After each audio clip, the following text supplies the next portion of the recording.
Bai, egun on guztioi, eta ongi etorriak izan zaitezte, Kirola Eskolako Goinar Berri honetara. Muy buenos días a todos y bienvenidos a este webinar de la Escuela Vasca del Deporte. En el día de hoy habíamos acordado hacer un coloquio con preguntas y respuestas con Elaya Torrontegui y Guillermo Sánchez acerca de la temática del HRV y las diferentes lecciones que dieron acerca de ello. Entonces, lo primero de todo va a ser dar los buenos días a Elaya y a Guillermo. Egunon, Guillermo, creo que estás por ahí, o Elaya. Hola, buenos días, Eurón. Vale, buenos días, Guillermo. Y con Elaya estoy teniendo algún pequeño problema con su micrófono porque estoy intentando arrancárselo, pero no hay manera. Entonces entiendo que lo tiene que hacer ella, que espero que nos esté escuchando. En todo caso, bueno, el esquema del día de hoy es relativamente sencillo. Ellos van a poner alguna diapositiva si procede acerca de las respuestas que haya que ir dando a las preguntas que ya tenemos acumuladas, que habéis mandado ya y algunas que queréis hacer en directo. Y en todo caso también vamos a corregir un poco las preguntas del cuestionario, al cual hemos tenido pues, una cantidad de respuestas creo que importante, y repasando un poco dónde se cometieron los errores más habitualmente y cuáles son las preguntas que quizás estén un poco más claras. ¿Te parece que arranquemos, Guillermo? Claro, por supuesto. Vale, perfecto. Entonces, para que sepáis, en el día de hoy, y dado que esto es un formato coloquio y que estamos una cantidad de asistentes relativamente pequeña, tenéis la posibilidad de realizar preguntas a través de los diferentes chats o, si es posible, incluso en el apartado de preguntas y respuestas, que sería la forma más ordenada de hacerlo. Así sabemos a quién hemos respondido y sabemos a quién no hemos respondido. Y bueno, si alguien tiene micro y ganas de entrar en directo, pues no tiene más que en el menú ese de abajo tenéis una manita. Cuando deis a la manita, a mí se me va a encender una luz aquí y os abro el micrófono y os dejo que lancéis la pregunta directamente a los ponentes. Y bueno, y tanto Elaya como Guillermo contestarán a la pregunta que les realicéis. Insisto, cualquiera de las dos maneras en el día de hoy está bienvenida y bueno, espero que podamos tener un intercambio de opiniones y de conocimientos que sea lo más fructífero posible. Bueno, entonces, Guillermo, no sé si estás viendo ya mi pantalla compartida. Sí, lo veo perfectamente. ¿Estás viendo ya? Vale, pues vamos a arrancar por ahí. Vamos a ver qué es lo que se puede sacar en claro de todo ello. Sigo sin poder darle voz a Elaya. Yo no sé si es que se ha desconectado. Creo que va a cambiar de dispositivo porque le está dando fallos. Ah, bueno, pues ese ya se acopla cuando ella Sí, quiera y bueno, sí, me sí, salta aquí. está por aquí, está pendiente, seguro. Vale, perfecto. No se pierde nada. Vale, muy bien. Bueno, pues vamos ahí. La primera pregunta, que las voy a ir pasando ahí, pues bueno, bastante sencilla, ¿no? La definición de qué es la variabilidad de la frecuencia cardíaca y bueno, yo creo que la mayoría de la gente ha entendido realmente qué es lo que es, pero bueno, para aquellos ¿qué importancia tiene sobre todo la diferencia entre la primera y la segunda respuesta, de manera breve, que es donde se cometió algún error? Bueno, principalmente lo que nos interesa, y la primera charla ya lo dijimos, cuando tú pasas los filtros de señales, lo que te interesa sobre todo son los intervalos normalizados. ¿Qué significa intervalo normalizado? Es un intervalo donde los RR no son tópicos, o sea, no son errores de la señal. Por eso es importante tener en cuenta de que se hable de intervalos RR. De hecho, hay variables, como algunas de las preguntas que tenemos abajo, que se expone la SDNN.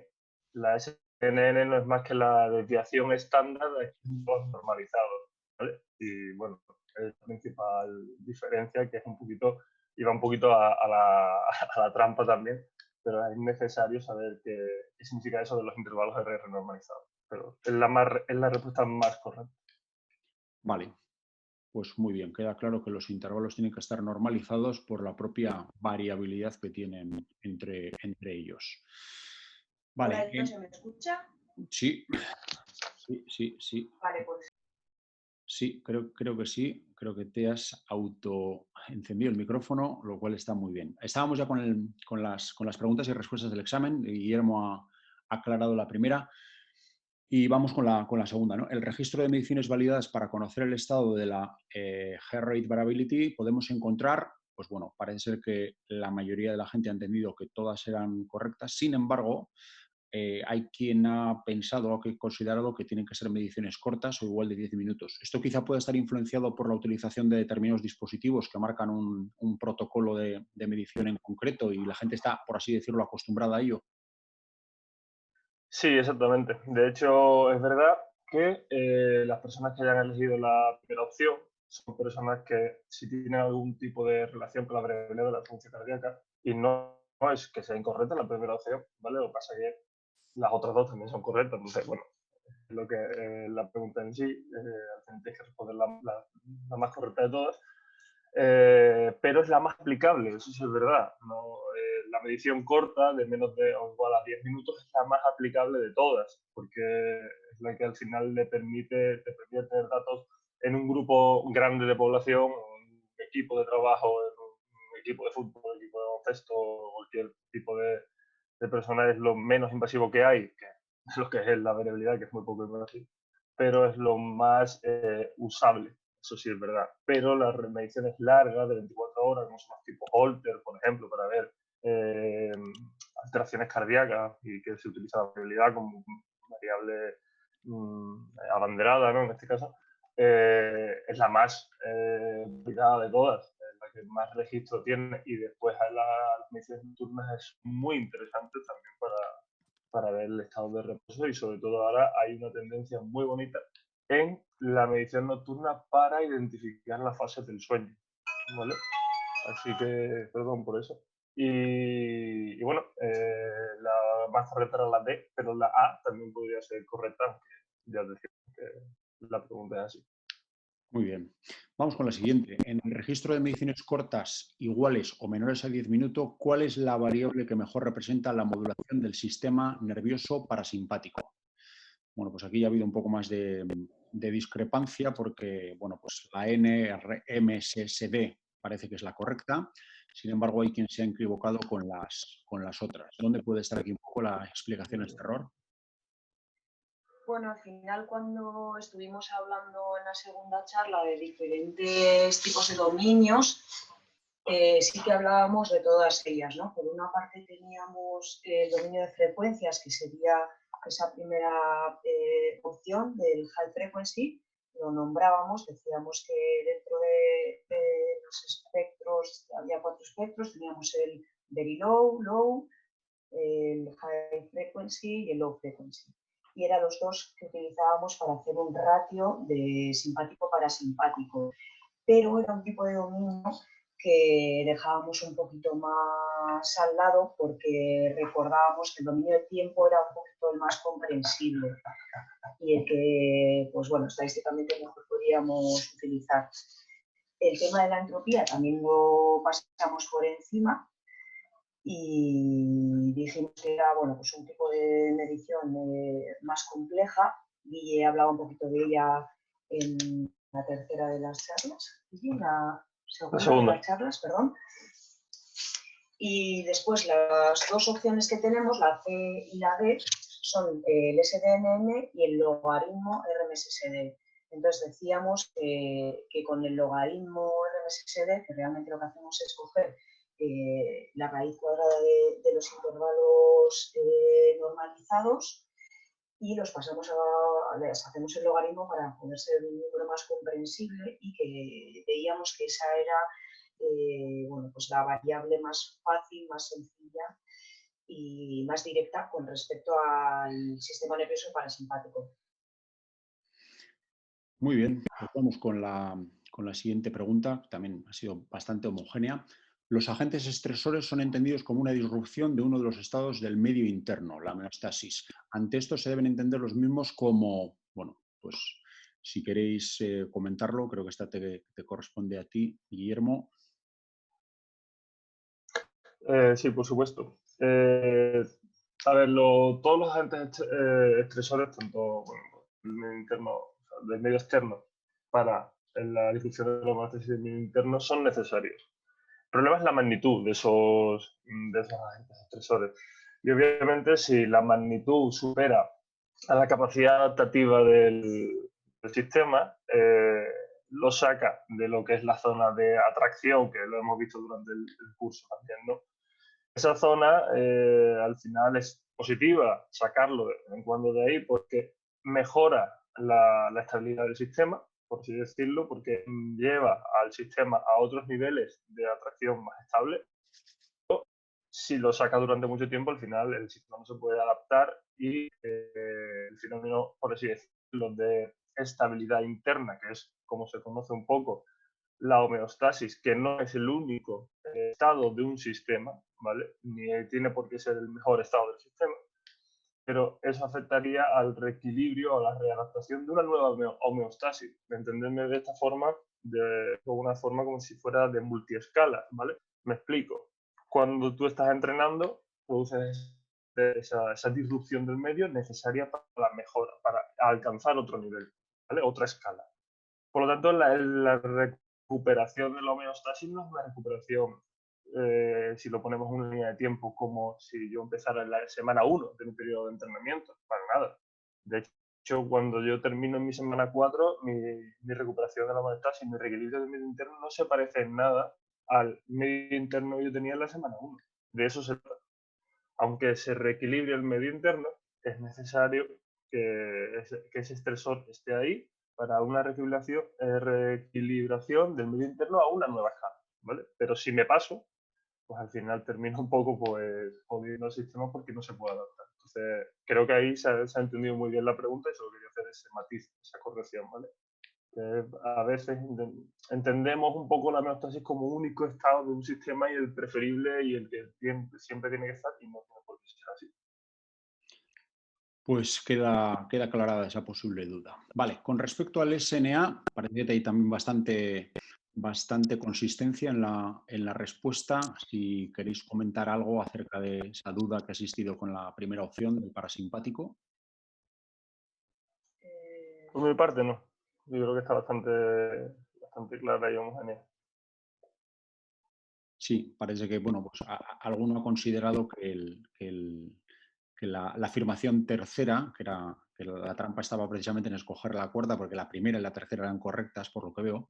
Entonces parece ser que no se había quizá comprendido que el simpático, por así decirlo, también tenía esa característica de aumento de la fuerza y frecuencia de los latidos, ¿no? Que es lo que quedaba ahí un poco en el aire. Quizá ya ha podido ser por desiste, porque en realidad el 96% de las preguntas están bien contestadas, con lo cual alguien que quizá iba haciendo el test más rápido de la cuenta y, bueno, pues alguna trampita tenía, pues parece ser que sí. Podría haberse un pequeño, sí, error incluso de lectura rápida. ¿No?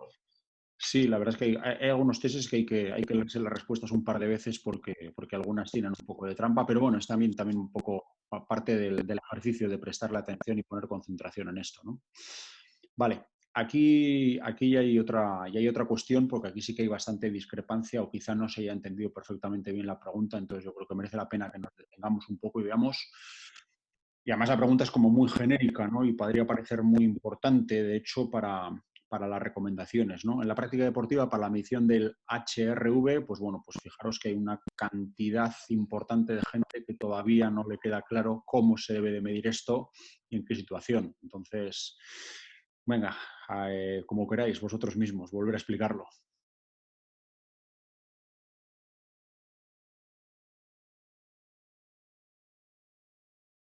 Sí, Elaya, Guillermo.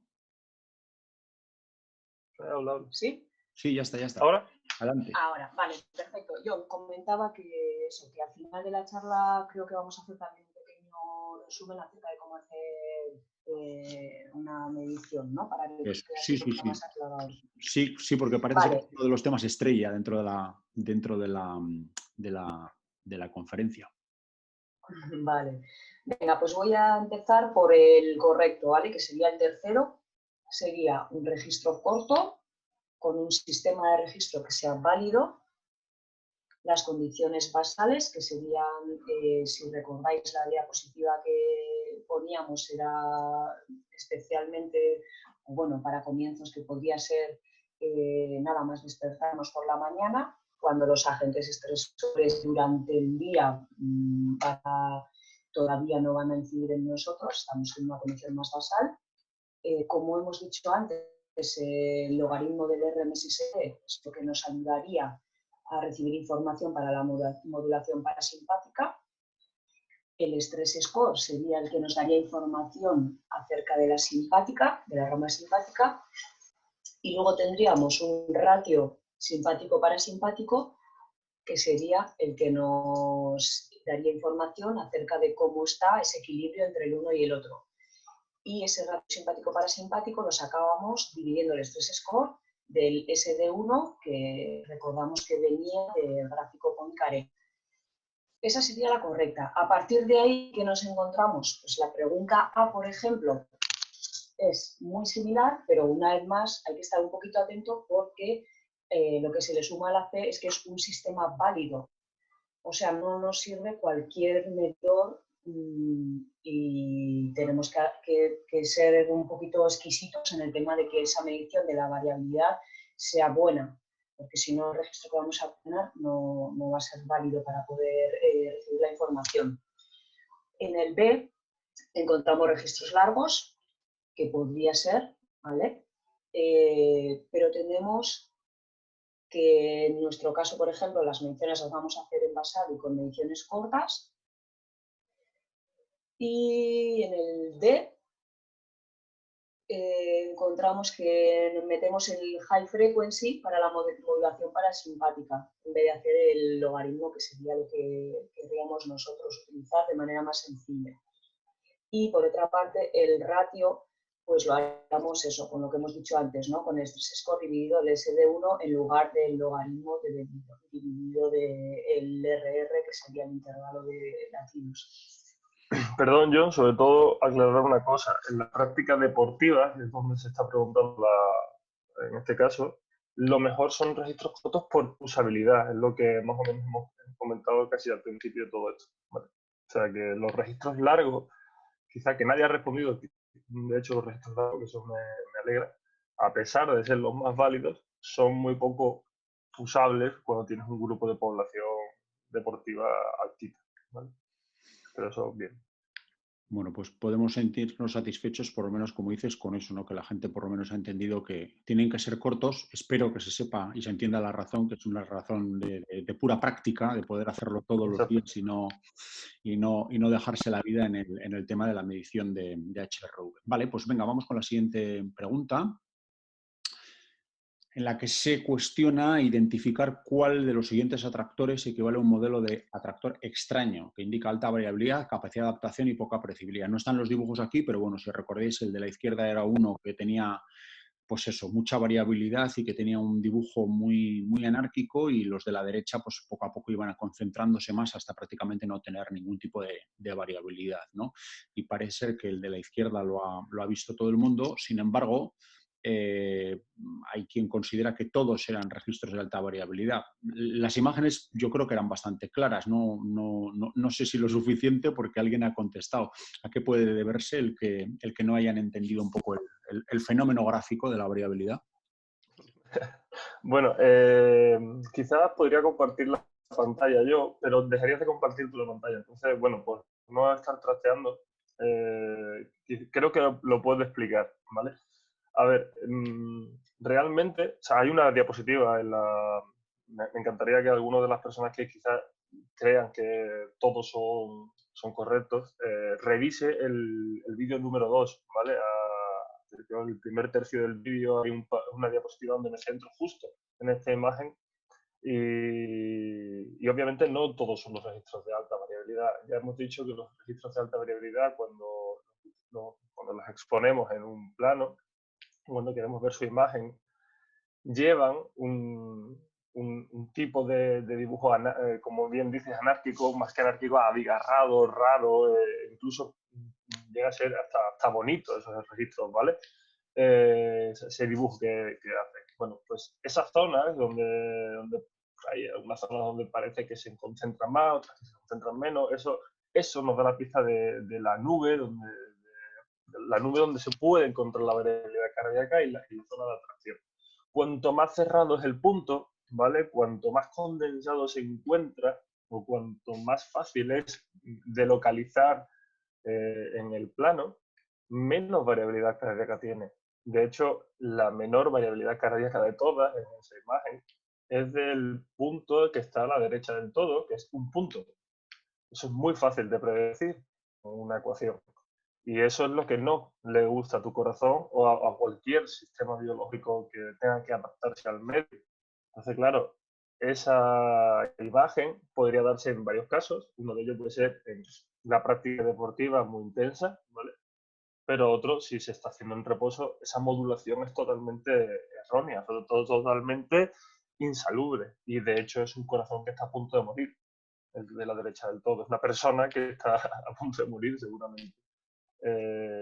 Entonces, bueno, no, la respuesta correcta es la A, a la izquierda del todo. Me alegro que haya un buen porcentaje. No es algo que sea muy importante para entender a nivel práctico la variabilidad cardíaca, pero por elevar un poquito a la variabilidad cardíaca al nivel donde le pertenece estar, que es en las señales biológicas complejas, me gustó esta imagen para ponerla como test. Pero bueno, eh, creo que lo más importante es no considerar a todas como registros de alta variabilidad.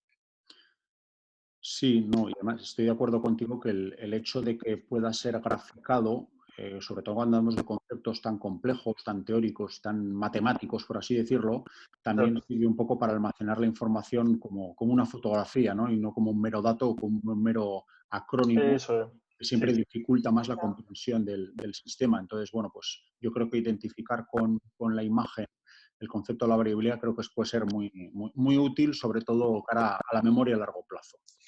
Se ayuda también a cuando hablábamos de que eso, de la importancia del filtrado, de no hacer que la señal pierda mucha variabilidad, pues esa imagen nos puede ayudar, ¿no? El recordar que lo que queremos es ver esa variación en lugar de quedarnos con el punto.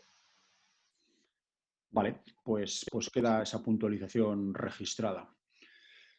Vamos a la siguiente pregunta.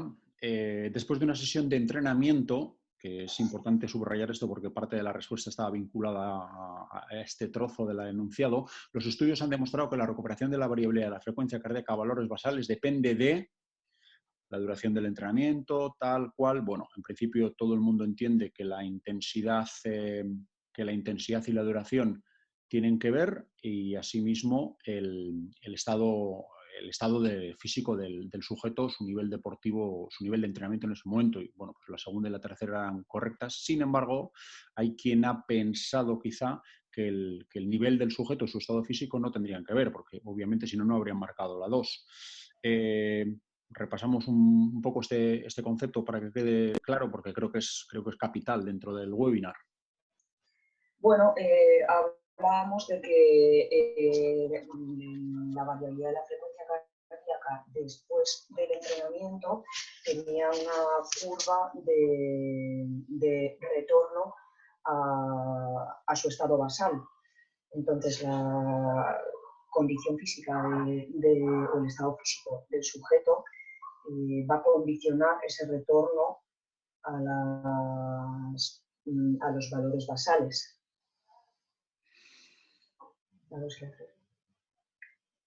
Bueno, sí. En principio, Sí. yo creo que los puntos estaban bien marcados dentro de lo que era la presentación y bien, pero bueno, no sé muy bien a qué depende. No, perdón, John, que te corte. Obviamente, las personas que han elegido la principal es la intensidad, en segundo lugar va la duración del entrenamiento, esa respuesta es parcialmente correcta. El problema es que te queda la otra parte de que es dependiente del nivel del estado del sujeto, que es lo que exactamente quería decir Elaya. Veis en una diapositiva de la charla 2, donde el principal componente de la destrucción de la variabilidad cardíaca y por lo tanto de su recuperación es la intensidad del entrenamiento, pero cuando tú tienes una intensidad quizás media y la duración empieza a ser demasiado alta, la duración del entrenamiento también es algo que va a condicionar al final esa recuperación. Pero sin ninguna duda, ante dos sujetos con distintos niveles deportivos, o incluso prácticas deportivas diferentes. Ya hemos visto durante el curso que un maratoniano, por ejemplo, tendrá quizás una variabilidad cardíaca más alta que un lanzador de pértiga, un lanzador de jabalina, perdón, o un saltador de altura.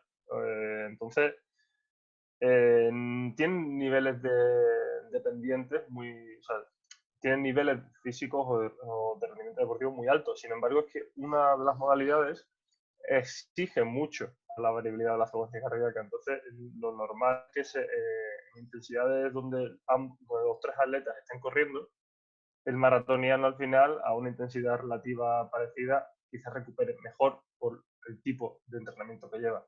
Entonces es necesario tener en cuenta que un sedentario y un entrenado, a pesar de que vayan a la misma intensidad relativa, con el mismo tiempo y intensidad y duración, la recuperación será dependiente de ese estado del sujeto. Y hemos visto, y creo que pongo un estudio, donde utilizan un cicloergómetro, o sea, donde utilizan una cinta de correr, ponen a los deportistas a la misma intensidad relativa a todos y cada uno de ellos y ven que la recuperación de la variabilidad cardíaca es diferente. O sea, que ante la misma carga externa, aparentemente, o incluso relación de carga externa y carga interna, aparentemente, quizá la persona que tenga mejor fitness o mejor condición física recupere mejor, ¿vale? A pesar de que vayamos a la misma carga externa, o sea, a la misma intensidad relativa, ¿vale?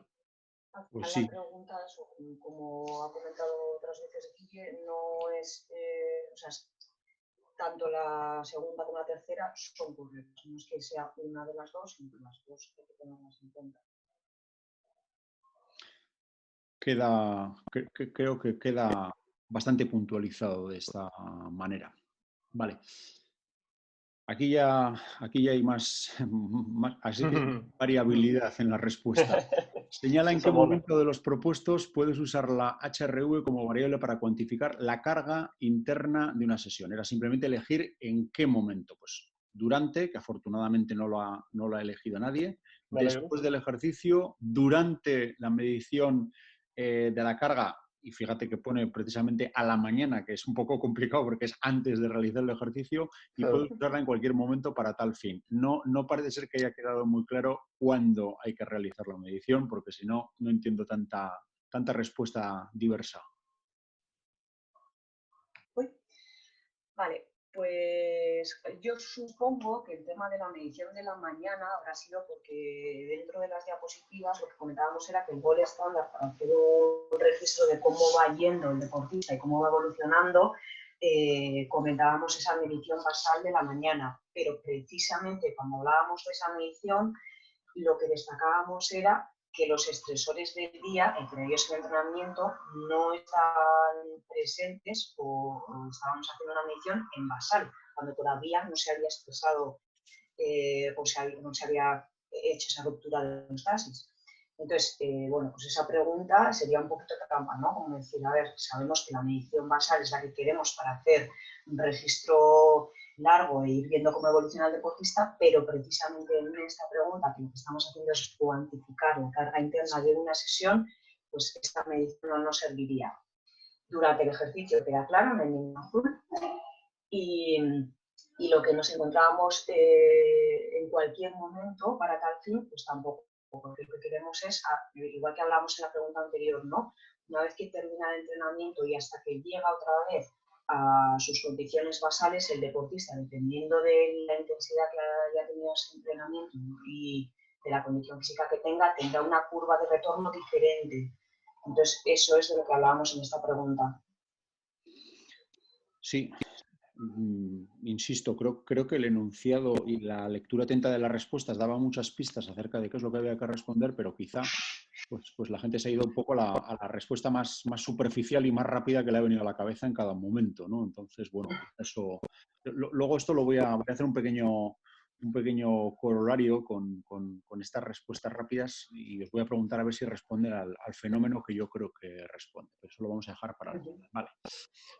Seguimos. Ciertos estudios han demostrado que el uso del HRV como guía para controlar el entrenamiento ha servido para, bueno, en principio todo el mundo lo tiene claro. Sin embargo, bueno, pues hay algunos que se quedan un poco con las respuestas parciales, correctas, pero parciales. Algo que comentar, ¿os parece interesante el que no recojan toda la información acerca de para qué sirve la HRV? Bueno, a ver, la variabilidad de la función griega como guía se ha demostrado y se está demostrando que es una forma más eficiente, quizás, de realizar el entrenamiento, ¿vale? Al final, cuando estás en un deporte, quizás de un rendimiento importante, la eficiencia del entrenamiento es muy clave. Y si yo mejoro lo mismo, y ojo aquí, porque no se ha demostrado que es, quizá, no todos los estudios consolidan que se haya mejorado más con HRV que sin HRV, ¿vale? Lo que sí se va viendo es una tendencia a entrenar menos. Eso quiere decir que yo estoy aplicando el estímulo estresor más eficientemente o de forma más eficaz, en este caso, porque la eficiencia es el resultado al final, para poder adaptarme mejor. Entonces, un menor volumen de entrenamiento teniendo una adaptación igual crea una cosa muy importante a la larga, ¿vale? No solo en el momento, sino ese estudio es más temporal, esos estudios son más temporales, de 8 semanas, 10 semanas, 6 semanas algunos, pero si eso lo piensas a largo plazo en tus deportistas, esa menor carga de volumen de entrenamiento, sobre todo en deportes donde son de resistencia a la fuerza, deportes de tiradas largas, de triatlón, el atletismo, de largas distancias, los maratones o los Ironman, los impactos articulares que se producen por una carga, por un volumen de entrenamiento alto, le van a hacer que si tú eres más eficiente en el entrenamiento, vas a respetar un poquito más la vida del deportista también a la larga. Entonces me parece una herramienta muy útil por dos aspectos. El primero, porque vas a ser más eficiente en tu entrenamiento, y el segundo es porque le vas a dar longevidad a tu deportista. Porque al fin y al cabo también es lo que un poco buscamos, ¿no? Entonces creo que no, esto no es oro todo lo que reluce, ¿vale? No es lo mejor del mundo, no es el santo grial, pero sí nos está ayudando a encaminar mejor las adaptaciones, y por eso creo que es muy importante, como veremos en la siguiente pregunta, matizar para llevar esta guía de forma correcta, el cómo hacerlo, ¿no? Es decir, vale, pues tengo que hacerlo de forma individual y tengo que hacerlo de esta forma para saber que este equipo, este día de hoy, puede asumir sin un riesgo y con los mayores beneficios adaptativos una carga muy intensa de trabajo. Y no hacerlo, pues, como normalmente lo hacemos o tradicionalmente se hace, ¿no? Pues voy a estimar que haya 3 sesiones a la semana de 3 series de 400 metros, porque sí. Sino darle un sentido a esto, ¿vale? Pues sí, esa era quizá la respuesta que podría resultar más novedosa, ¿no? El carácter predictor, sobre todo, de la adaptabilidad de la carga.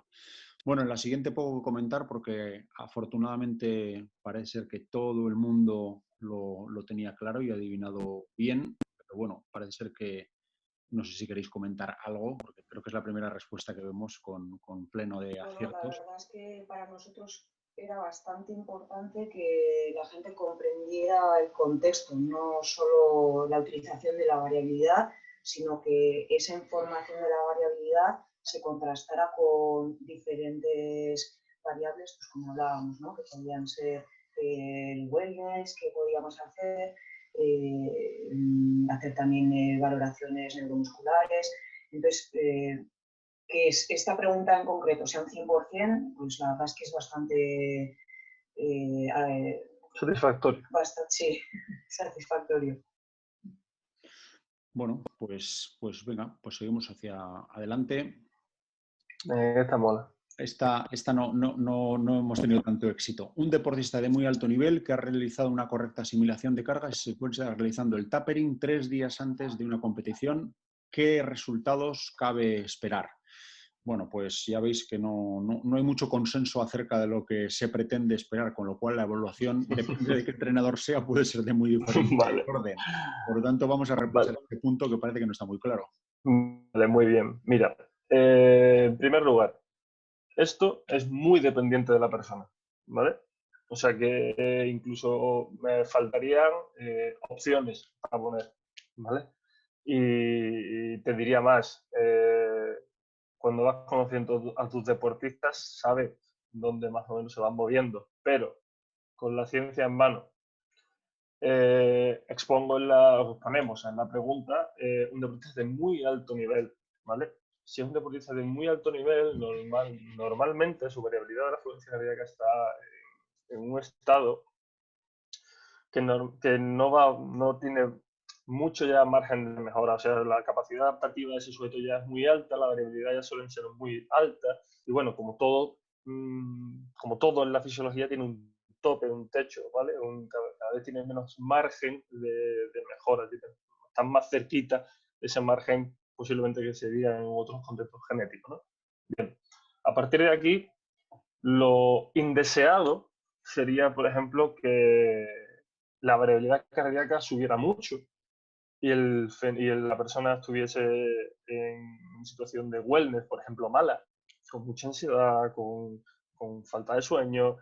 Ahí eso sería una situación bastante mala y que no debería de encontrarse. Al igual que pasa cuando baja mucho, mucho, mucho, o sea, que bajaría mucho la variabilidad cardíaca, muy por abajo de los límites del sujeto, ¿no? De los individuales de la propia persona, y encima el wellness también se corresponde con ella, porque quiere decir que a lo mejor el tapering es malo, o hay una cuestión de sobreentrenamiento, como ponía en una de las gráficas de un estudio de triatletas, donde uno de los triatletas en un caso son dos triatletas de alto nivel, donde uno de ellos sufre un periodo de sobreentrenamiento no funcional, un overreaching no funcional, y acaba por enfermar por un herpes virus, me parece que era. Entonces, bueno, dentro de eso, dentro de los dos límites sagrados, están esos matices dentro de esos márgenes, ¿no? ¿Qué sería lo más ideal? Porque tener en cuenta que se está aproximando a una competición. Normalmente un deportista que se aproxima a la competición, días antes de la competición, ya se está preparando mentalmente para la competición. Incluso semanas antes, una semana antes de la competición, se está preparando mentalmente. Entonces, normalmente lo que pasa es que el día de antes, o 2 días de antes de la competición, o 3 días de antes de la competición, como se pone en este caso, esa persona ya tiene un sistema nervioso simpático bastante activo porque está muy centrada y le supone un estrés sobre la competición, ¿vale? Es una señal porque el día de la competición normalmente tenemos que estar estresados. Es bueno estar estresado. Es normal que el sistema nervioso simpático esté un poquito más elevado, esté al alza, ¿vale? Entonces, lo que cabe esperar no es quizá una mejora muy abrupta de la variabilidad de la función cardíaca, como podría pasar en un tapering de una persona amateur, ¿vale? Porque sube mucho su condición física, entonces sube mucho la variabilidad cardíaca por mejora de la condición física. Aquí la mejora de la condición física se da, pero no es muy elevada porque ya es un deportista de muy alto nivel.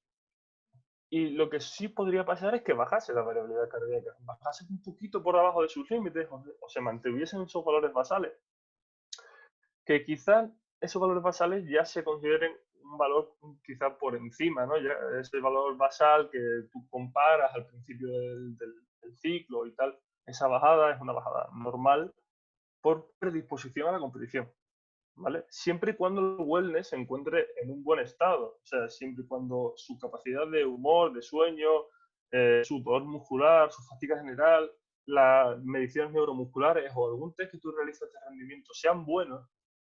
Lo que posiblemente esté pasando es que hay un factor externo que ya sea la propia competición el que está haciendo que el sistema nervioso simpático esté preparando al sujeto para esa competición. Porque es importante, los deportistas al final viven un poco para y por la competición y para ellos debería de ser lo más importante. Entonces, bueno, se podría esperar esa bajada o que retornar a valores basales y que el wellness estuviese en valores normales o incluso buenos, ¿vale? Muy buenos, no pasa nada. Y hay que acompañarlo, como siempre, de una medida a nivel neuromuscular, una medida de rendimiento que también te da seguridad, ¿vale? Pero es un proceso normal. Bueno, pues yo creo que esta explicación ha servido para clarificar un poco el porqué quizá de esa lectura incompleta, ¿no?, de algunas de las respuestas, o quizá era simplemente porque el ser un caso de un deportista de muy alto nivel, pues quizá pues no se atendió a esto y a las consideraciones que ello conlleva, ¿no?, que podría ser un poco Es complicado también, John. O sea, es de las preguntas quizás más controvertidas, ¿no? Y las preguntas de las que más puede haber discrepancia, pero me parece guay. O sea, al final eh, tenemos que, para responder a todas estas preguntas, tenemos que trabajar con ellos. Y ya está. O sea, pero es de las preguntas más difíciles que habéis, claro. Muy bien, pues pasamos a la siguiente. En el control de cargas de entrenamiento, para determinar cambios sustanciales de la heart rate variability, debemos de tener en cuenta, bueno, pues parece ser que la fiabilidad ha sido la más elegida, por así decirlo, pero bueno, hay otra serie de respuestas, sobre todo desde el punto de vista estadístico, que quizá no quedaban demasiado claras. Les vamos a tener que remitir al webinar de estadística aplicada para aclarar un poco los conceptos y no mezclarlos entre ellos, ¿no? Pero si queréis comentar algo ya desde aquí. Bueno, sí, sin meternos demasiado en el ajo, porque efectivamente yo creo que tenéis también después, ¿no?, la mini charla con el compañero. Pero bueno, sí que hablábamos de que en lugar de la estadística más tradicional de hipótesis nula, pues lo que veíamos que encajaba mejor por la naturaleza de los datos con los que íbamos a trabajar era pues el tema de la inferencia de datos, inferencia estadística. Eh, Dentro de este tipo de trabajo, lo que hablábamos también es que los cambios intentábamos que fueran lo más individuales posibles. Al final, los cambios grupales podían llevarnos a una información errónea. Entonces, siempre que pudiéramos, ese tipo de trabajo tenía que ser realizado de forma individual.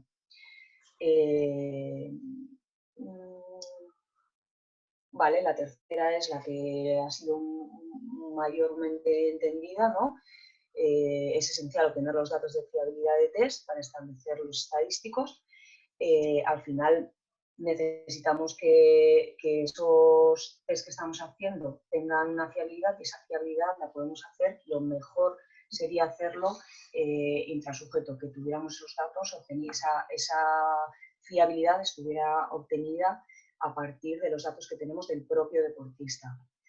Y luego, el coeficiente de variabilidad sí que sería un dato que nosotros, por ejemplo, utilizamos, que lo miramos igual que el rolling average, pero no nos basaríamos en él, sino que lo tendríamos pues, como dato dentro del contexto de los datos para dar un poquito más de información, pero no lo utilizaríamos como algo importante a la hora de tomar decisiones, sino que bueno, pues sería una variable más para tener un poquito más de información, igual que el rolling average, que es algo que nos va a dar información acerca de cómo está viniendo desde el ratio que haya trabajado el deportista en semanas anteriores.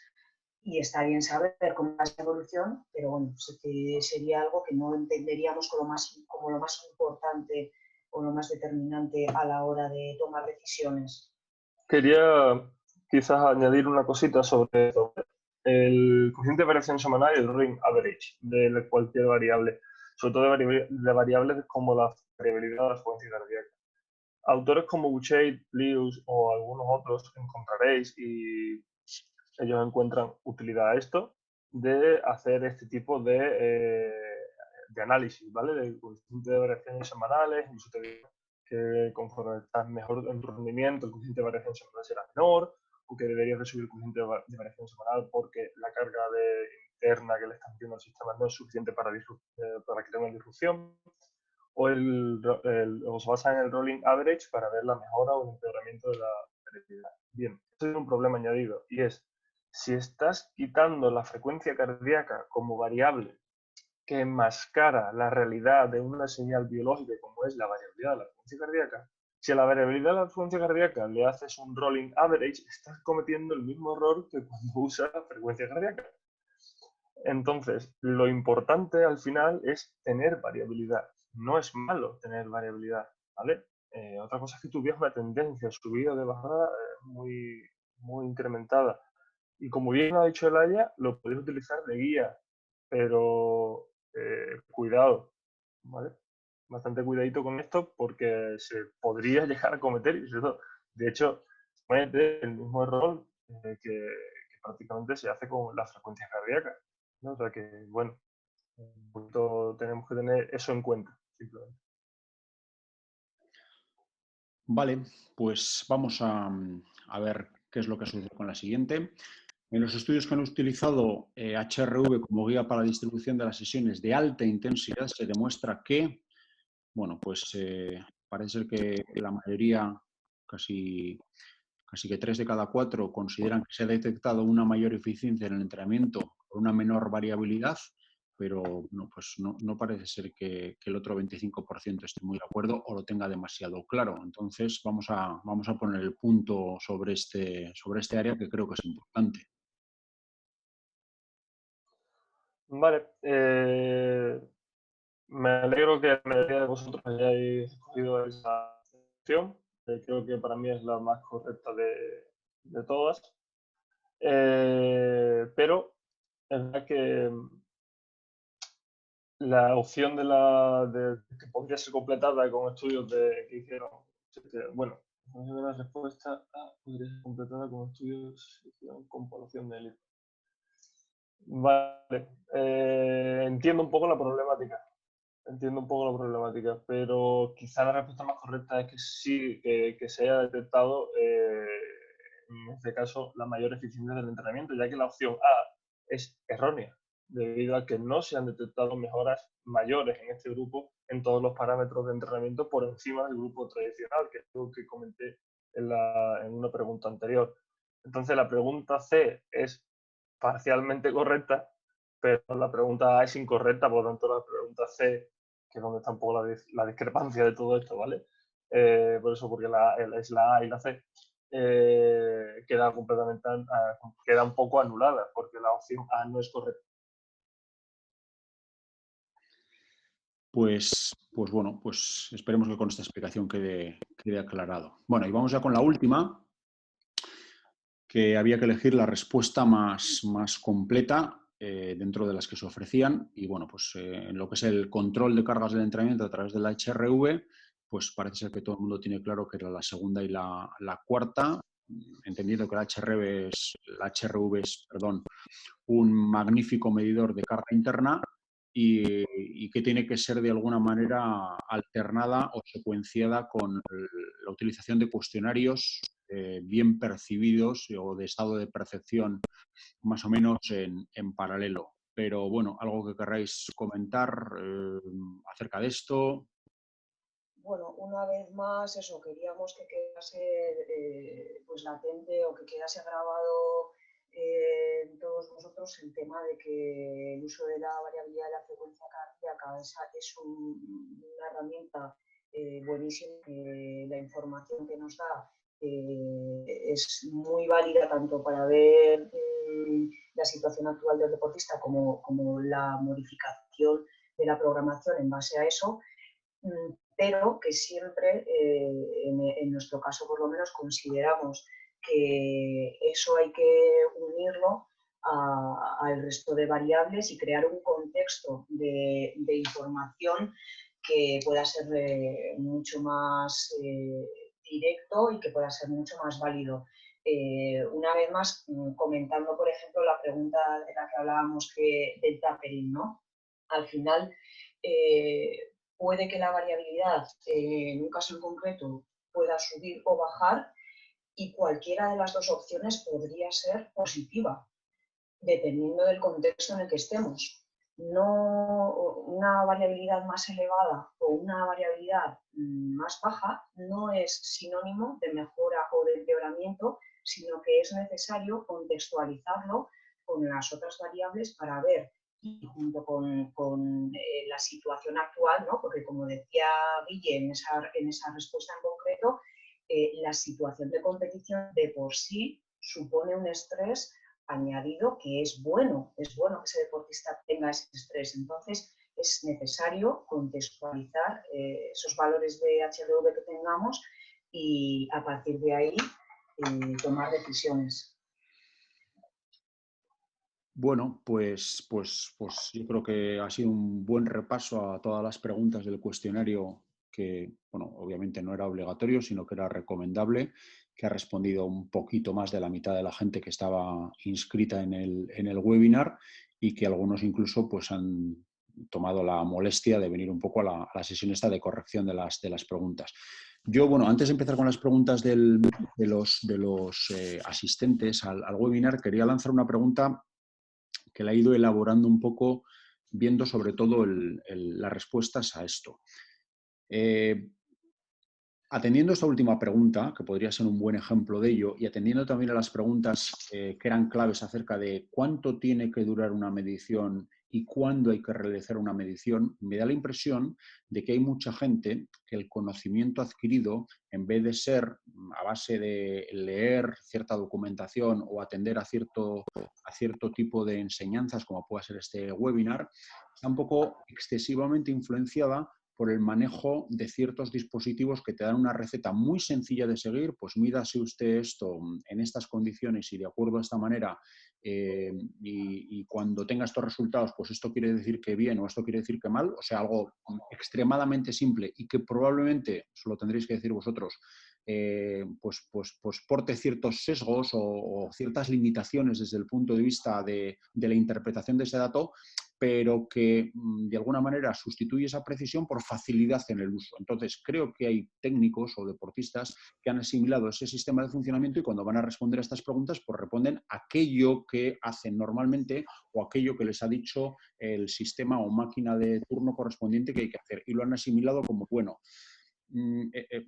Esta hipótesis de alguna manera tiene pies, tiene cabeza o realmente hay alguna otra explicación bajo vuestro punto de vista para estas coincidencias dentro de estas preguntas, ¿no? Por lo incorrecto.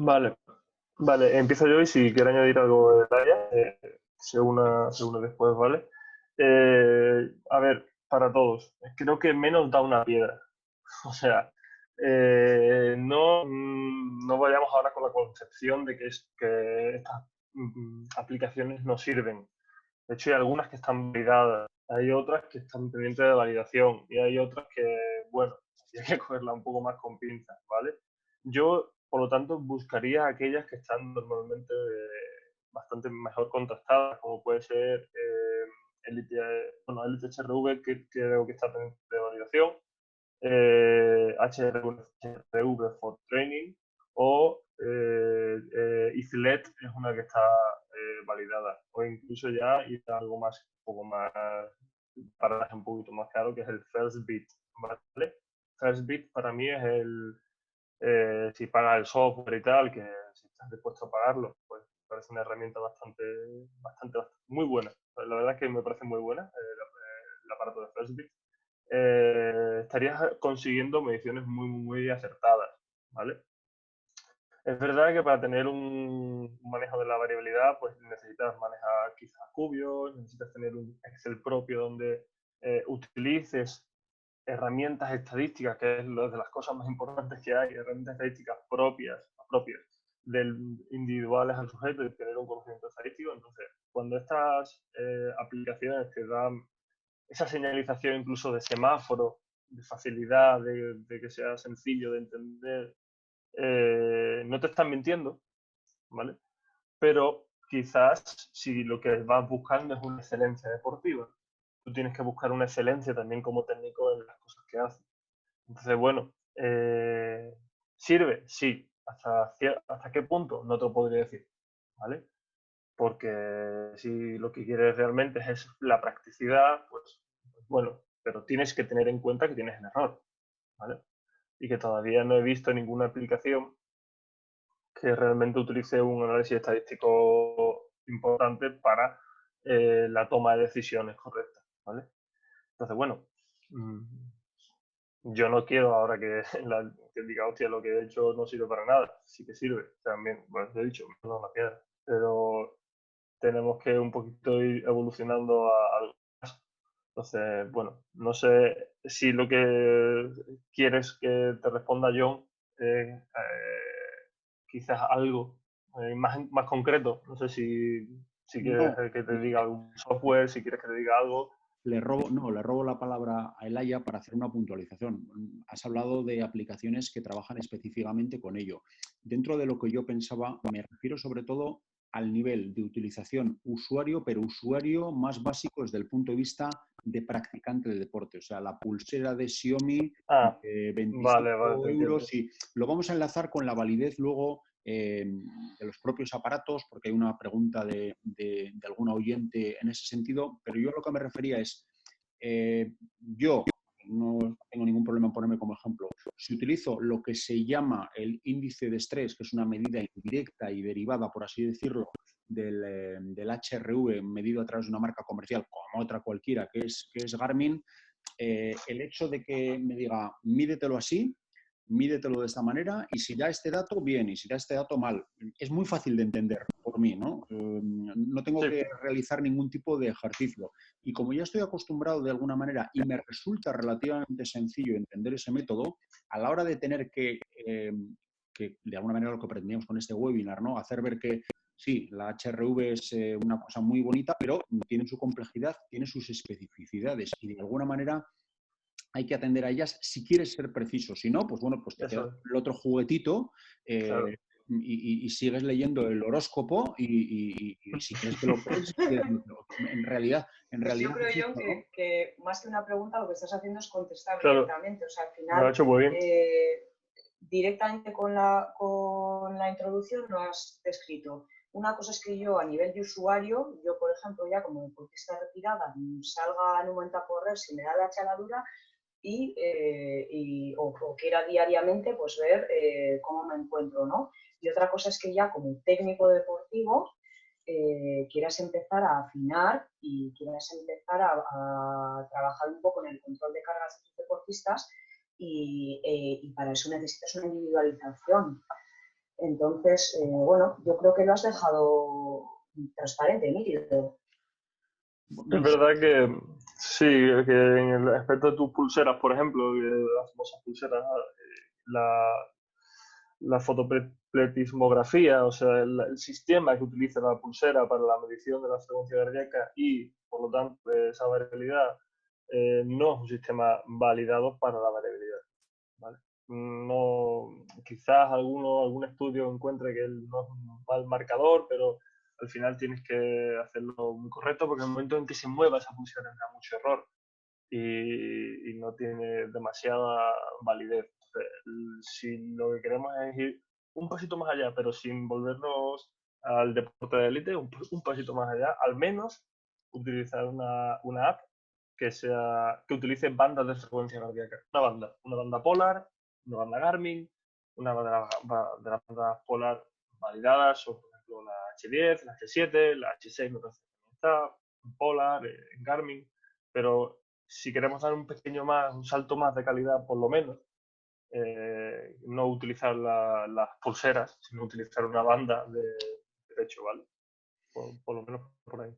Vale, pues bueno, creo que me lo habéis dejado bastante claro y quería conocer vuestra opinión al respecto precisamente por eso, porque me da la impresión de que había muchas respuestas que estaban condicionadas por la experiencia usuario que se tenía a la hora de utilizar ese tipo de dispositivos, que estaban respondiendo lo que ellos hacían porque consideraban que era lo correcto por ser usuarios de variabilidad de frecuencia cardíaca, pero acabas de explicar muy bien en qué condiciones, ¿no? Hasta qué punto puedes considerar que lo que estás haciendo es válido. Cómodo es Vale. cómodo, fácil de entender es fácil de entender. Quizá el problema sea que el resultado pues, no tiene nada que ver con la realidad, ¿no? Pero bueno, en fin, eso ya creo que da para otro webinar. Vale, muy bien, pues voy a ir enlazando alguna pregunta que ya os había adelantado y creo que la que corresponde en este momento es eso, ¿no? Varias oyentes hablaban de opiniones acerca del Polar Orthostatic Test, acerca del índice de estrés de Garmin, una herramienta, yo no la conocía, que se llama WOP o algo similar a esto. Habéis adelantado un poco la respuesta en la anterior, pero bueno, hablando de los aparatos, vamos a decir, más básicos de nivel usuario y sobre todo muchos de ellos que realizan la medición con visor, ¿no? Y no con banda. Entonces, no sé si queréis extenderos mucho esto, pero bueno, es una pregunta que se ha repetido hasta la extenuación. O sea, la gente quiere que funcionen estos aparatos o de alguna manera está diciendo, ¿este aparato que tengo sirve o no sirve? Pues bueno, por favor, responderles porque son legión. Vale, introduzco yo un poquito, si quieres. A ver, sé que el Polar tiene un sistema de autostatic test y el problema es que no sabes un poco cómo trata los datos. Las empresas no te lo, no te lo facilitan, ¿vale? Eh, Creo que la mayoría de los estudios, no lo puedo recordar. Si me dejáis, lo busco y se lo paso a John si encuentro algún estudio validado de estos test, por ejemplo, que hace Polar o el de Garmin, ¿vale? Lo que sí os puedo decir es que no lo hagáis con el reloj, ¿vale?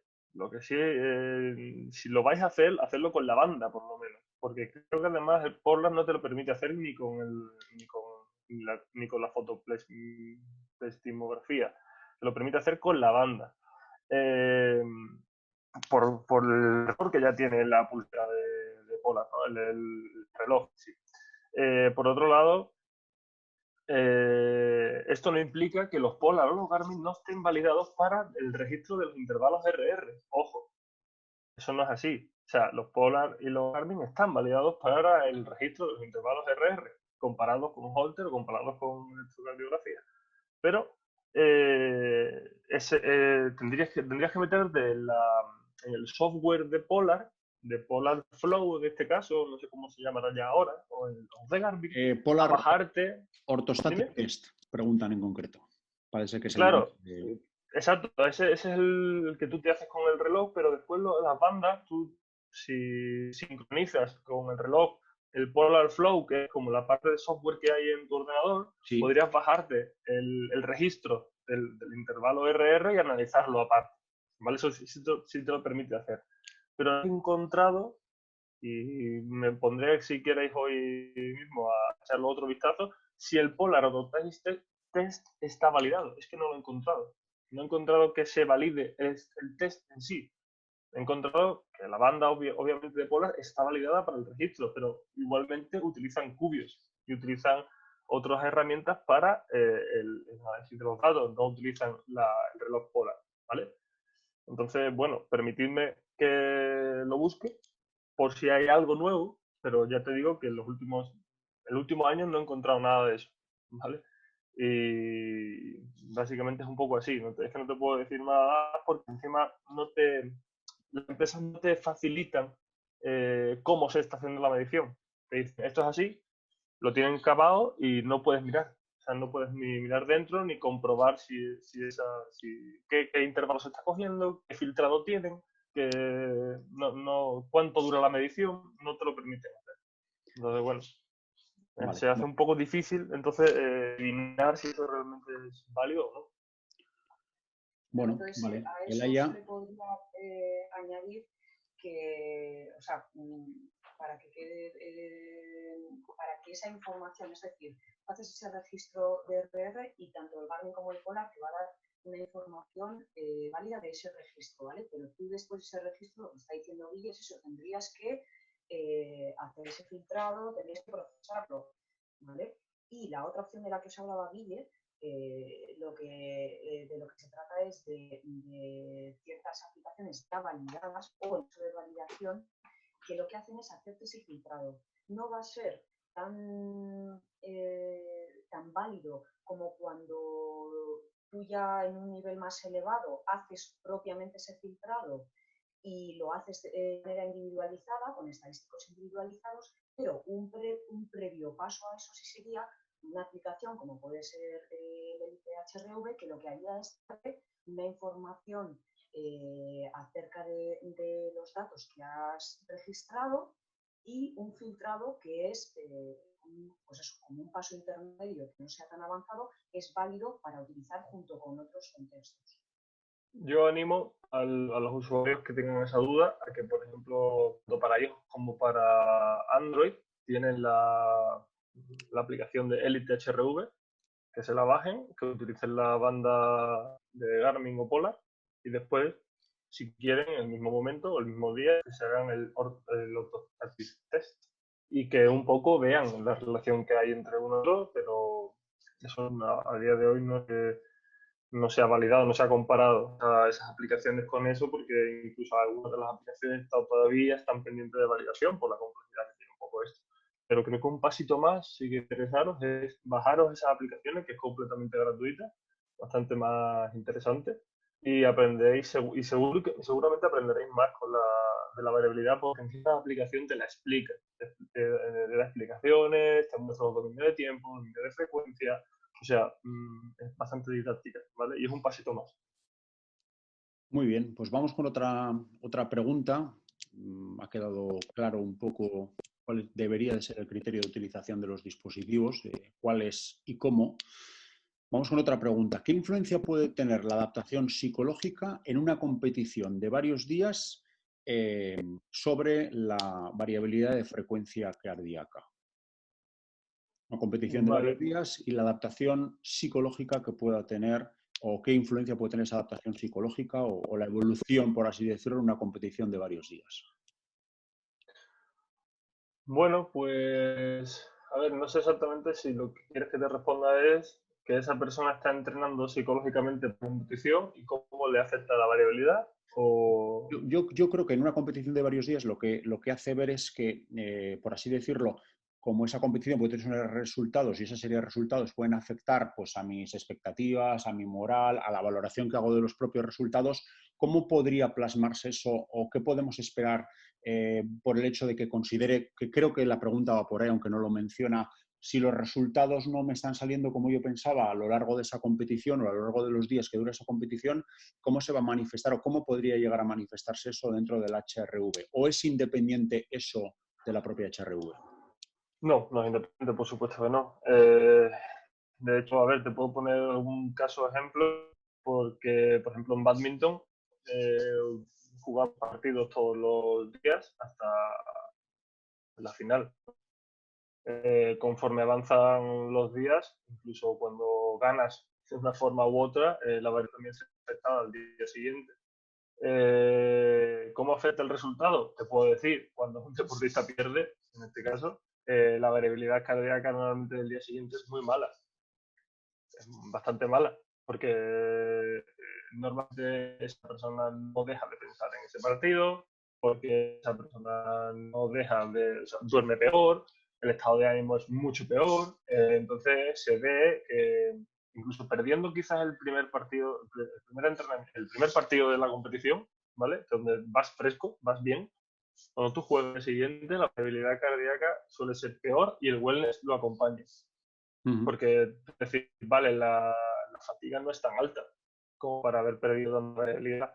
Es verdad, porque si hubiera ganado, va bajando progresivamente. De hecho, eso sí se ve, que va bajando normalmente progresivamente la variabilidad conforme los pasas de rondas y estás más cansado. Eso se puede dar también en taekwondo, porque tienes varios combates en el mismo día. Y hay estudios de badminton que también dan como varios partidos en el mismo día, la variabilidad cardíaca va bajando progresivamente por fatiga, ¿vale?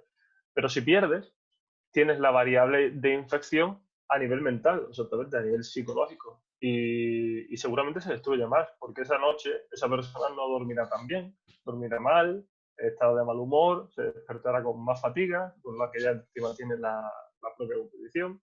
O sea, lo que cabe esperar es que la variabilidad cardíaca sea peor y normalmente suele ser más baja, ¿vale? Yelaya, ¿quieres añadir algo? Sí, bueno, añadir que eso al final claramente es un agente estresor. Entonces, igual que está diciendo Guille que afectará negativamente, efectivamente con gente o con deportistas de alto nivel que trabajan este tipo de situaciones, se ve que es individualizado. O sea, que hay quien tiene más o menos pérdida dependiendo de ese control que tenga de asimilar esa pérdida. Esa bajada de la variabilidad pueda ser menor o incluso pueda estabilizar y continuar avanzando en la competición sin que le influya de manera tan negativa. Claro. O sea, hay miles de casos. Si esa persona psicológicamente siente que ha hecho un buen partido a pesar de haber perdido y ha hecho el trabajo que tenía que hacer y, bueno, se ha perdido esa competición. Quizás esa persona es mejor consigo misma, tenga esa confianza de decir, bueno, he dado todo lo que he podido, esa persona se duerma bien y la variabilidad no será tan afectada.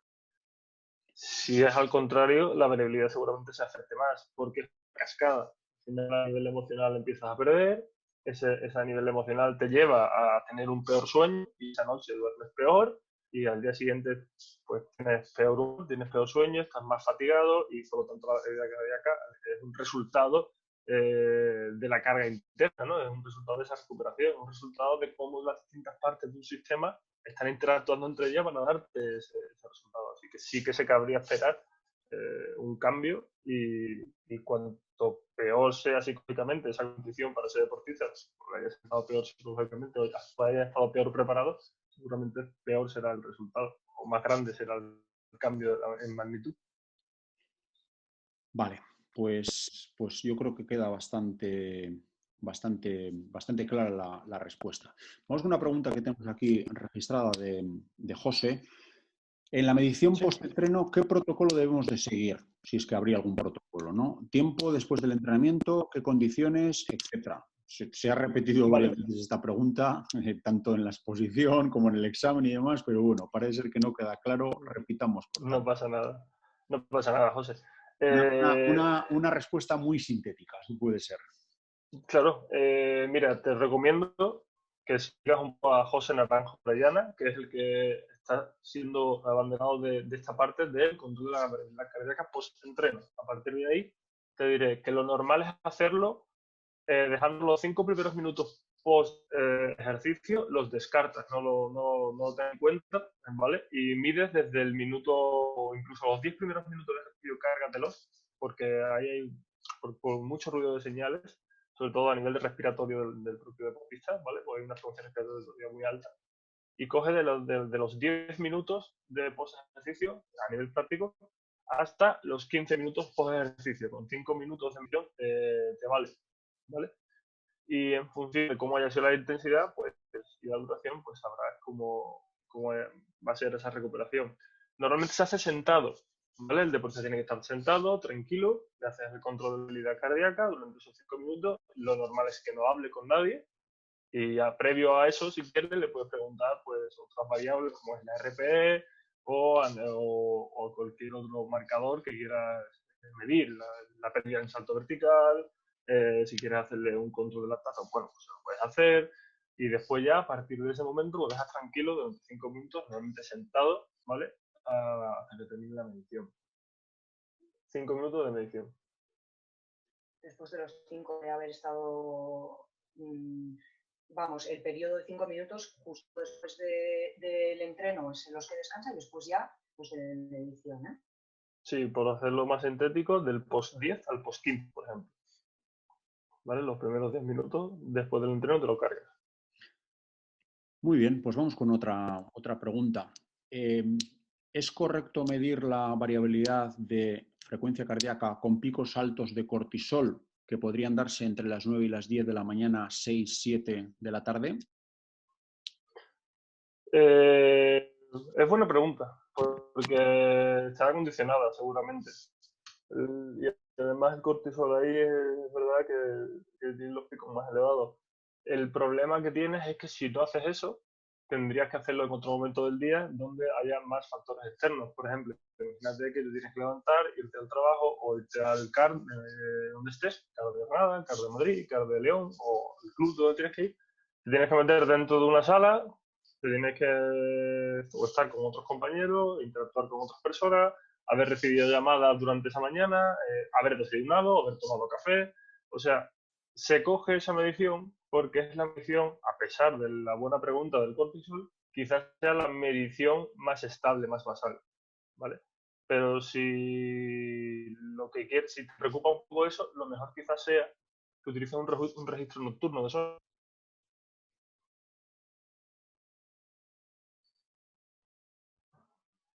¿Hoy?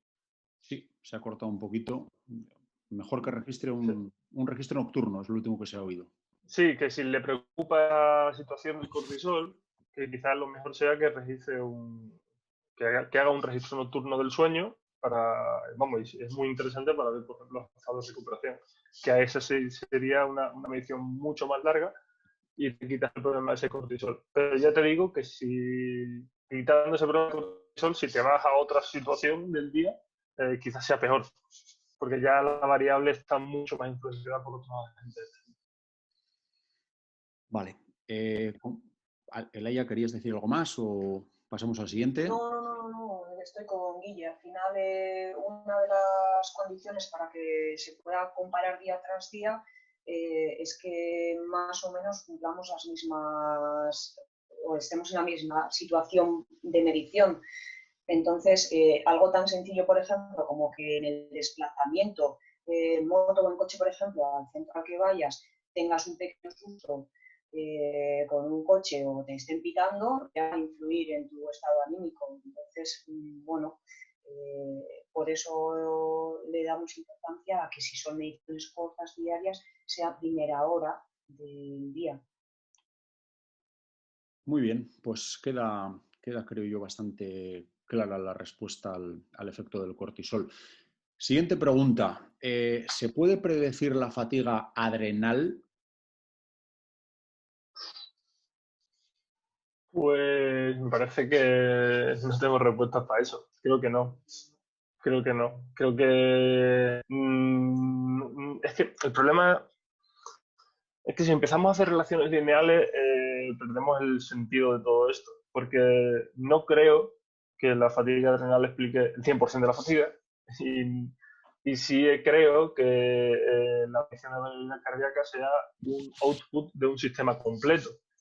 Entonces, claro, si tú lo que quieres es relacionar eso con una de las partes del sistema, lo mismo te encuentras que no hay relación, porque no sabes cómo las partes interactúan entre ellas o cómo se están regulando. Entonces, hombre, si quieres hacer una relación lineal de dos variables, quizá en una de las escalas del sistema le encuentres una relación 1-1, pero en los sistemas biológicos es bastante complicado encontrar relaciones 1-1 que hay una relación, por ejemplo, de estas dos variables. Entonces, yo creo que no la habrá o que no sea una buena relación, pero si se quiere intentar, yo no la sé. Esa es mi respuesta. Sí que va a tener, pero que no va a ser una relación lineal. Vale, pues queda bastante claro que no es un carácter predictor tal y como se nos plantea. Bueno, y vamos a ir cerrando ya el coloquio. Yo tenía guardada para el final una especie de pregunta resumen, a partir de la cual voy a sacar 4 ideas muy generales que voy a intentar luego plasmar en una infografía y bueno, se la pasaré a los alumnos y la colgaremos también un poco en las redes sociales para uso y disfrute de todos ellos. Entonces, vamos a irnos al usuario final, al usuario no especialmente capacitado, por poneros un poco el reto y el ejercicio, o un técnico que no disponga de un sistema excesivamente complejo desde el punto de vista de análisis, no tenga ni el sistema ni la intención de tenerlo siquiera, ¿no? Entonces, por poneros un poco el dibujo, ¿no? ¿Qué recomendaciones para una utilización de la variabilidad de frecuencia cardíaca a nivel de, vamos a decir, mínimos datos y mínimo uso que sea reliable, por así decirlo, ¿no? Que sea útil a la vez que válido, entrando en las mínimas complejidades posibles? Registro, cosa que me ha quedado muy clara, que sin banda no se puede aspirar absolutamente a nada. O sea, realmente la utilización de la banda es una condición sine qua non. En ese sentido, ¿alguna otra cosa más que sea importante? El protocolo, ¿queréis repasarlo? ¿Los tiempos? ¿El momento? Algo que sea lo más sintético posible dentro de lo válido. De acuerdo, entonces, si entiendo bien, lo que quieres es un pequeño resumen que pueda ser de mucha aplicabilidad. Sí, universal, sí puede ser. Vale, bueno, pues entonces, si fuera la primera vez o si empezase a adentrarme, lo que haría sería coger por ejemplo, una aplicación que esté validada, ¿vale? O que esté en proceso de validación inminente, y que vaya a ser la que se ocupe de todo el tema del filtrado, ¿vale? Para que yo, que todavía estoy comenzando, pues me pueda apartar o me pueda quitar esa carga. Tendría una banda que recogiera de manera válida esa variabilidad de la frecuencia cardíaca, ¿vale? Esos intervalos RR. Y lo que empezaría sería con el gol estándar, ¿no? Con una recogida de datos a primera hora de la mañana. La lectura sería de 5 minutos, ¿vale? Una estabilización de un minutillo, por ejemplo, ¿vale? Que la persona ya se haya despertado y, pues bueno, se coloque la banda y se tranquilice un poquito. Si las pulsaciones por latido están por debajo de 50, sería bueno que estuviera un poco recostado, ¿vale? Que estuviese sentado en lugar de tumbado, y si no, tumbado.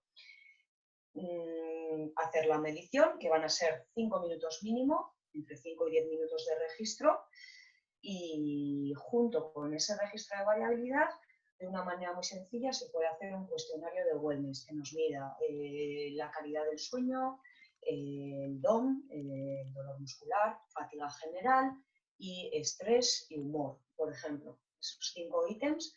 Y entonces a diario tendríamos ese cuestionario de wellness junto con esos datos de variabilidad cogidos en el registro de mañana, nada más levantarnos, durante 5 minutos.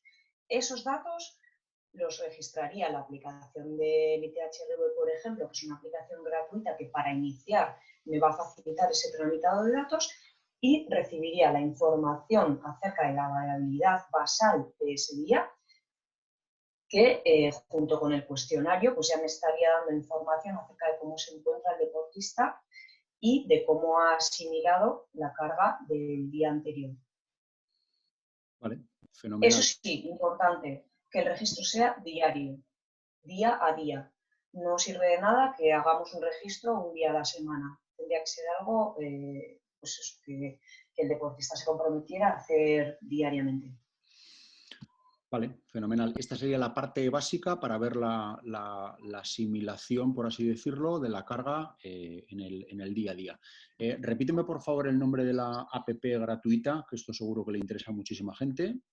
Sí, de todas maneras está, la tenéis colocada en una de las diapositivas. Una de ellas, por ejemplo, eso que es gratuita y que sería esa de la que os ha hablado Guille, que también es muy didáctica porque va dando información acerca de cada una de las variables, con lo cual, bueno, pues a la vez que la voy aprendiendo a utilizar, voy aprendiendo un poquito más acerca de la variabilidad. Se llama Elite HRV. Fenomenal. Vale, y dentro del cuestionario de wellness has hablado del estrés. ¿Podemos definir esas 5 preguntas o esos indicadores arbitrarios? ¿O valdría con una especie de Borg o algo por el estilo? Bueno, el Borg está metido, bueno, el RP también está metido, pero para después de los entrenamientos. Sí. Pero bueno, nosotros, por ejemplo, uno de los wellness que utilizamos es el Hopper Index. Y ahí tenemos Hopper Index. Sí. Hopper Index. Vale. Lo tenemos también en las diapositivas, ¿eh? Lo tenéis en las diapositivas. Vale, entonces ahí tendríamos una fatiga general, tendríamos el dolor muscular, valoración del dolor muscular, tendríamos la calidad del sueño y tendríamos el estrés. Vale. Y por otro lado, nosotros también solemos preguntar acerca del humor y acerca de las horas de sueño. Bueno, pues... Y luego en el caso de las chicas, en el caso femenino, pues también implementamos la menstruación. Interesante también, apuntamos. Vale, entiendo por lo que decís en este pequeño recetario que el análisis de la variabilidad después de las sesiones de entrenamiento cara a valorar las cargas y la adaptación a las cargas, sobre todo las de alta intensidad, y cara a poder predecir la capacidad de adaptación, escapa un poco a lo que es la recomendación para el usuario más básico y más simple, ¿no? Sino que entraríamos ya un poco en cuestiones más avanzadas dentro de la variabilidad. Sí, quizás sería bueno empezar por aquí y después avanzar, como bien has dicho, a a esa medición justo post-entreno para poder ir enlazándolo. Pero yo personalmente sí lo hago y me resulta bastante interesante hacerla, sobre todo para ver en situaciones de alta intensidad, de lo que nosotros proponemos de alta intensidad, recuperación es mayor o menor, e incluso si esa recuperación también está un poco condicionada por el estado de la variabilidad de esa mañana, por ejemplo. Si la variabilidad cardíaca ya viene por la mañana un poquito más baja y hacemos de alta intensidad, si se recupera más o se recupera menos. Pero ya digo, y como bien has matizado, es algo que es un pasito más. Un pasito más. Entonces, bueno, empezaría por la parte que he dicho. Vale. Pues bueno, pues poco más me queda a mí por añadir. En todo caso, repetir e insistir en daros las gracias por el magnífico trabajo que habéis planteado, tanto desde el punto de vista didáctico, desde el punto de vista de aportar información para el que quiera ir un poco más allá. En los canal de YouTube, están todas las micro-teaching registradas para quien se las quiera ver cuantas veces sea necesario. Y bueno, vamos a intentar transcribir esta pequeña infografía con la información, pero en todo caso, muchas gracias. Creo que el trabajo ha sido magnífico, excelente. Está claro que es una temática que no es una temática universal, que puede no interesar a muchísima gente, pero bueno, yo creo que los entrenadores que intentan tener herramientas válidas y que quieren ir un paso más allá en la cuantificación del entrenamiento y en el control del mismo, creo que me ha quedado bastante claro que la variabilidad de frecuencia cardíaca es una herramienta muy, muy útil, y aparte, pues, si alguien tiene cualquier consulta más avanzada, pues seguramente ha tenido la oportunidad de conoceros y puede entablar relación con vosotros, que como sois dos personas encantadoras, pues seguramente no tendréis ningún problema en atenderle y responder a sus dudas. Pues por parte de Quirol Escola, a vosotros dos, pues lo dicho, muchísimas gracias, y que, bueno, pues quién sabe si dentro de un tiempo habrá algún variabilidad de frecuencia cardíaca 2, pues por lo que sea, por las nuevas condiciones que sean tecnológicas o porque que haya cualquier tipo de temática que pueda ser sustanciosa, ¿no? y que merezca la pena ser comentada respecto a lo ya dicho. Pues insisto, y no me largo más, muchas gracias.